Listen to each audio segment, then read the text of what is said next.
the financial impact of my 9 to 5 job on me and my entire family. That is what I will be discussing today.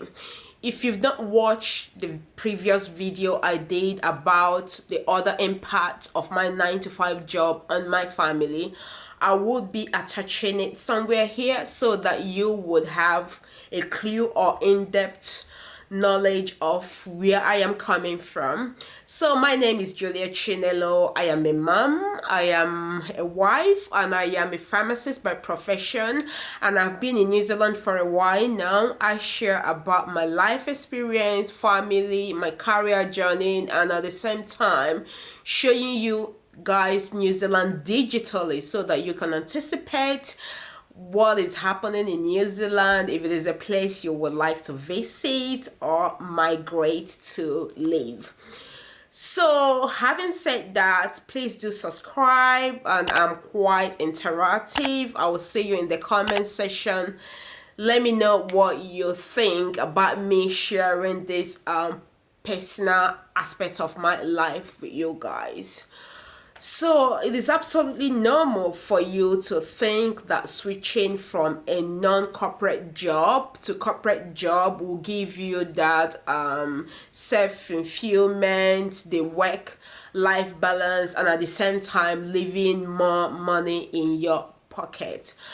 But on the contrary, I experienced the work-life balance that the corporate job offered because I only did 9 to 5 and I do not do weekends. So I was able to use my weekends and probably establish routine that made me more productive, I would say.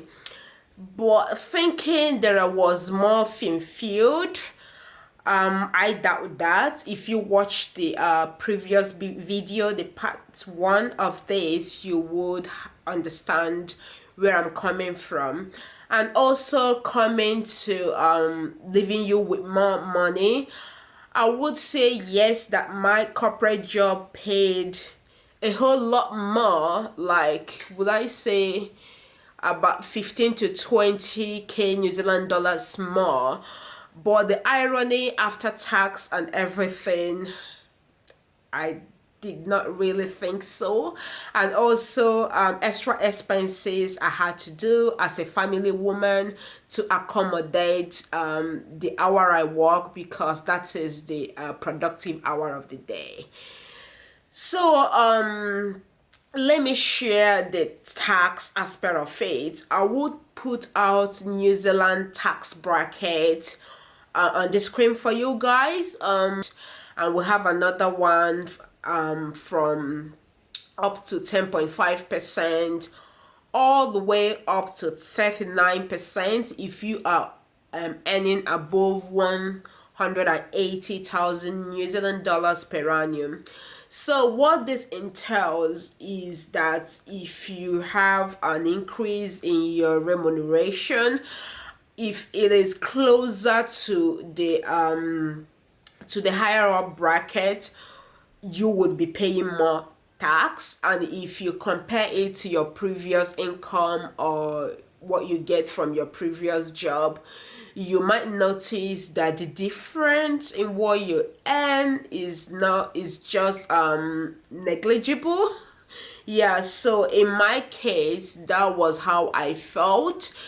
Yeah, the wage was increased, yeah, but comparing it to the random things I was doing, the increment in what I take home, the gap wasn't really that massive as you would anticipate. So having worked through that experience, I would say while choosing a job here in New Zealand, do what you like. Let money not be your main drive, as you can always make a living from any chosen career that you want to dedicate yourself to. So the second financial impact on my family came from preschool, extra hours, and occasional after school care. So I have got 6-year-old and a 2 years plus.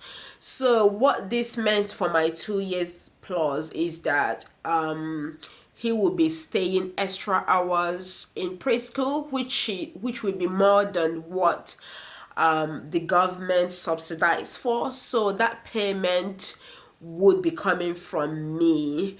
And also for my big boy in primary school, what that entails is that if daddy is not available to pick him at the closure of school, which is 3 p.m., we would be arranging for urgent after school care.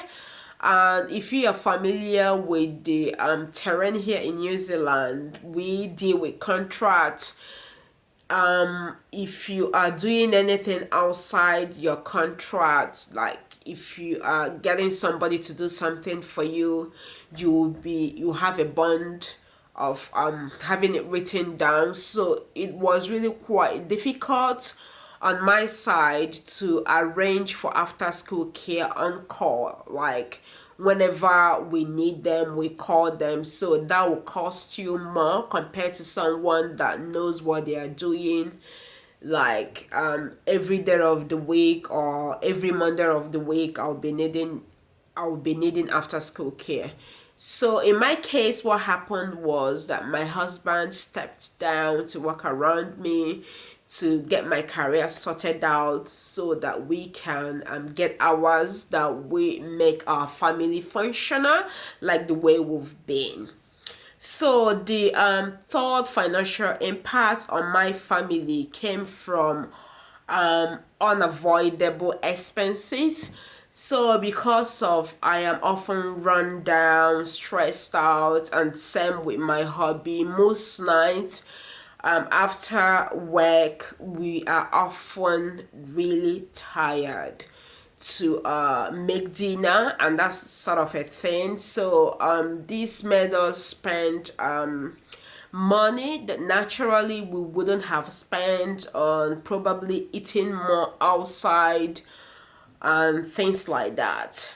So other avoidable expenses that I had to make include increase access to medical services, such as going to GP, because I was often stressed, run down, need to go see GP, and most times I had COVID like 3 times this year.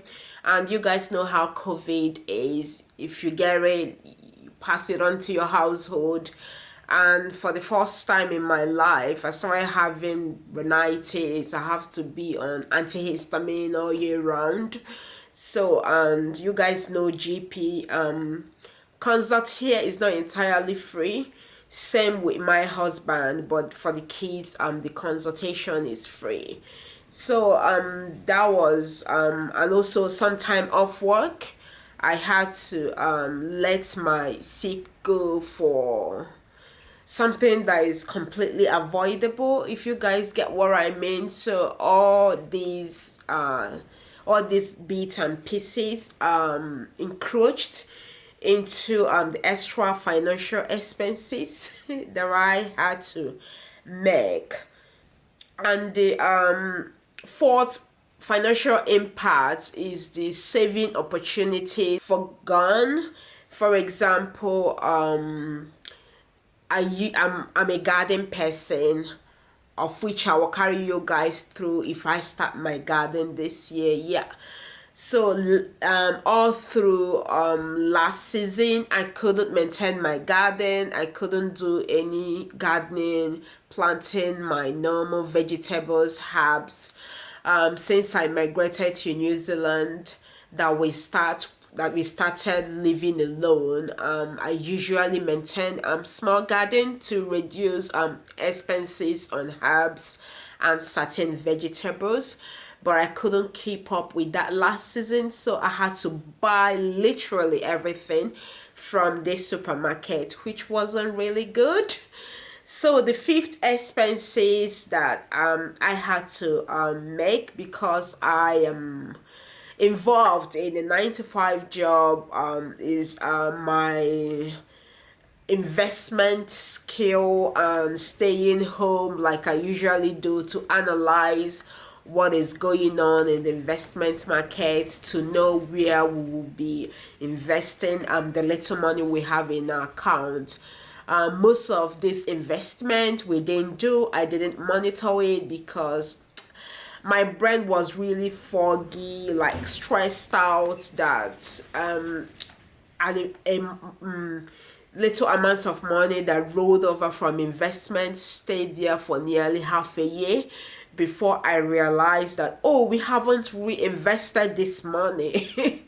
So that is another opportunity or money forgone, because had it been I was on top of my game and remember to reinvest it, at least I would have gotten 2, 3, 5% of that amount. But you guys know. Yeah, so that is one of those things I had to lose out from. So the last I'll be talking about today is engaging services that normally I wouldn't engage. For example, we had to occasionally get someone to come and do our lawn because we are stressed out. And weekend, all I just want to do is to do the basic, get the food menu, give the kids as much time as possible as they can get, because during the weekdays I come home very tired. Occasionally we had to get someone to help mow the lawn, and also occasionally we got someone to help clean the house. Did I say that? Yeah. So even when my landlord proposed to repaint this house and change the rug, I was not keen about it. Yeah, because I do not want to invest the time that I do not have in moving things around.